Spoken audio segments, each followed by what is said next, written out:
kağıda hapsediyorum. Şairim uykusuzluk, tekrar tekrar ölse bu ruhum. Daha iyi korkusuzluk, sürekli senden bahsediyorum. Bir şeytanla dans ediyorum, sersemlediğimi hissediyorum.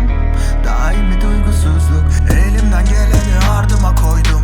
Kır bahçem baharda soldu, uyku haplarına kendimi vurdum. Ya da sabrımın miadı doldu. Sürekli kafamda kurdum. Ne kötü düşündüm ne hayra yordum. Onlar konuştukça dilim tutuldu. Ya da sabrımın miadı doldu ya. Sapmış halde kalbim kendi yörüngesinden. Acı ve yoksulluk ülkesinde oldu herkes akli dengesinden. Benimle birlikte tüm şehir boğuldu pislikte. Bozuldu dirlikler, her insan kayıp bu hiçlikte.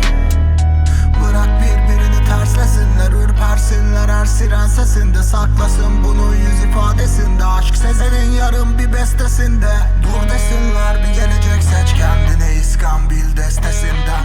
Onlar düşmeni istesinler, sen geleceksin üstesinden.